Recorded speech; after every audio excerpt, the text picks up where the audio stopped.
21 minutes past 8. Top 5 stories that we're covering for you this morning. Odion Gallo is in quarantine at the moment. Should be coming out anytime soon over fears of the coronavirus following his time in China. The GPA have reacted strongly to the publication of the Director General's annual report yesterday. We talked a bit about that with Kieran Donaghy a little bit earlier on as well.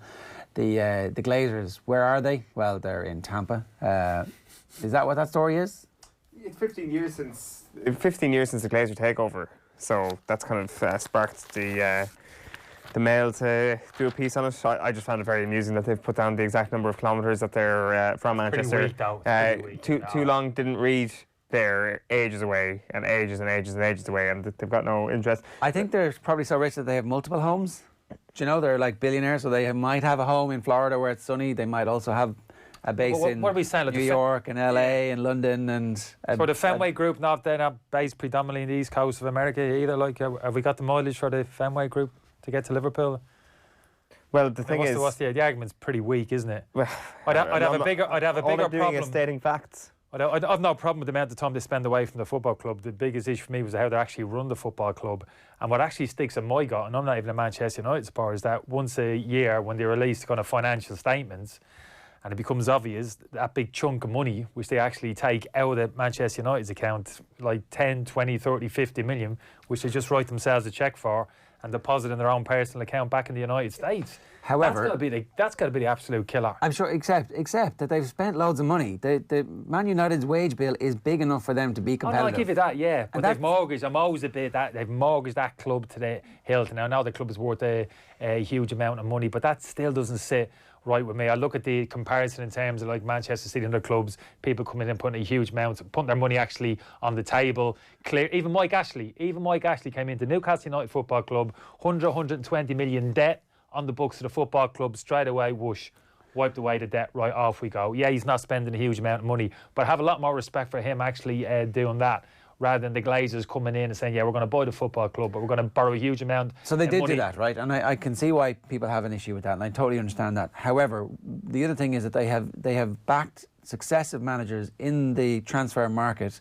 They have spent money on players, and their wage bill is astronomical. It has just been badly spent and badly managed by the hierarchy of the club. Yeah, but it's not their money, is it? The revenues that they generate, like sponsorship. How does that matter? But small things matter to me, and the fact they're prepared, it's like hands in the till. The fact they're prepared, but every year they put their hand in there and grab that. My saying a reasonably insignificant amount of money in comparison to what the club's worth, billion or whatever it is. But to take that money every year, every single year, 10, 20 million, yeah, thank you very much. We'll have some of that. That worries me. That doesn't sit right with me. There's a couple of interesting points in this article.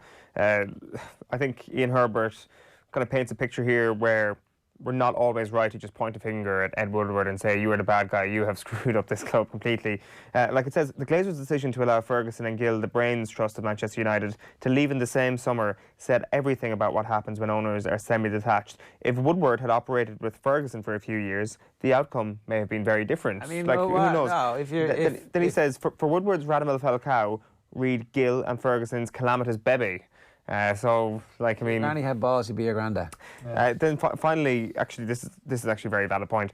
Now is the point of greatest opportunity to install a director of football. There will not be the kind of opposition from Solskjaer that a signature managerial appointee like Mauricio Pochettino would present in a quest for power and authority. Which is true. If you want to do anything with the club, within the hierarchy, like installing a director of football, now is the time to do it, because Solskjaer would be like, all right, that's grand, I'll let it happen. Whereas Mauricio Pochettino may actually turn around and say, no. No, I don't think so. I think that's wrong. I think Pochettino in particular understands how the game operates. I think managers generally are very acceptance of a director of football and actually would engage with that type of person, would actually complement what I do, and would actually be a help to me rather than a hindrance. Yes, the likes of Pochettino would go in there and be pretty adamant in terms of, well, look, I have a strong say in terms of recruitment, who comes in, but ultimately in the modern game, you've got to work with these people, directors of football. Yeah, Jurgen Klopp works with the transfer committee, the same transfer committee that got completely derided under the previous regime.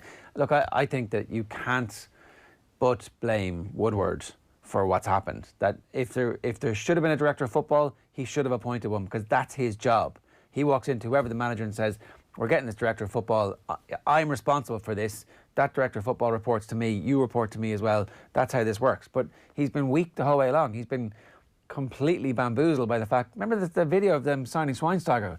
Oh, you see the name Schweinsteiger on the team sheet. You're like, wow. Like, he had not watched enough football, or doesn't know enough about football to be able to go, well, that was a stupid signing. All of those signings that the Alexis Sanchez signing and the money they gave him, that's on him. And it is at that point that he should have realised, I probably need a director of football here. I need somebody that's not Ed Woodward actually signing off on these sort of things. So I don't know why he's done it. If he hasn't done it by now, I don't actually see when he would do it. What about summer transfers? Is that one of our stories as well? Yeah, well, we're looking at Ziyech here because he's the big story. Obviously, the Ajax winger on his way to Chelsea, it seems, this summer. Like, it will be Lampard's first big signing, and something that I would say would add a good bit to their attack. You were making a grimace beside me, Kenny Cunningham. No, but I think it's an interesting one because obviously publicly came out after the transfer window shut. Lampard was the first signs of it. He wasn't happy the fact that players hadn't come in that transfer window. He certainly wanted a forward. I think he wants a left back as well. I thought it was more of a second striker to play alongside Abraham, to be honest with you, but he didn't get it. He's gone and got Ziyech, who actually operates more or less off the sides, but he wouldn't be in terms of that top bracket. A lot of talk about Sancho going there in the summer. Now, Ziyech, I'd say, he's a very good player, very talented footballer. You've seen him play as well. But probably in terms of his numbers probably wouldn't be up there with the likes of Sancho and other players. So it might be a small indication, maybe in terms of where Lampard is actually shopping in relation to the other clubs ahead of him. Well, if he's going for Ziyech, does it mean that perhaps they're waiting or expecting that Sancho won't actually come to the club? Well, I think that's a fair indication. I think it's an indication he knows Pedro's out the door in the summer. Yeah. Potentially William might be gone as well. Batshuayi will be gone. Batshuayi. I think it's that second striker one. To be honest with you, he wouldn't let Giroud go out the door. But he'll be gone in the summer as well. Yeah, Giroud's going to be gone this summer, so he needs a second striker. But that's not an easy thing. That's a revolution, really. Like, quietly, those players whose contracts are coming to an end. That's going to be a completely different Chelsea squad next year. Totally, because obviously you had Hazard leaving last year as well. Yeah, no, it is. No, he's got work to do. He's still got the spine of a decent side there, but he needs some key acquisitions. You're absolutely right. I'm not exactly sure he needs them in the wide areas. He needs that second striker who'll actually work in tandem with Tammy Abrahams, and that's not easy. Can't go and spend huge money on a striker. A lot of talk of Cavani coming in. Got to go, oh yeah, great signing Cavani. Oh, amazing, got to go and get him.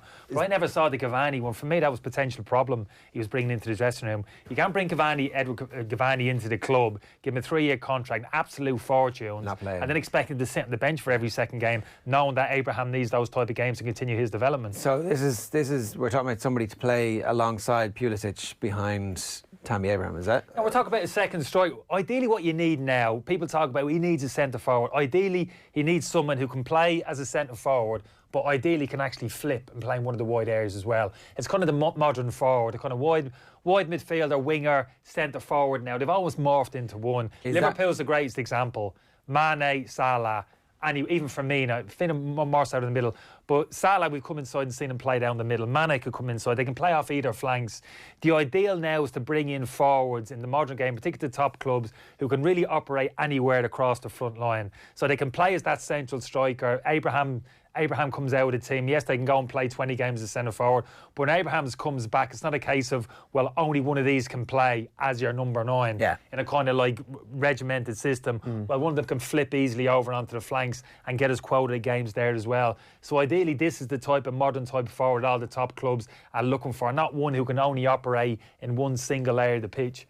Yeah. All right. We'll talk a bit more about transfers. Obviously, there's plenty of time for us to do that. Exactly 8:30 this morning here on OTB AM. Last night, Dublin defender Johnny Cooper joined Joe on Off the Ball. The full interview worth checking out on our YouTube channel or in our GA podcast stream on the OTB podcast network. Here's Johnny talking about playing on the edge.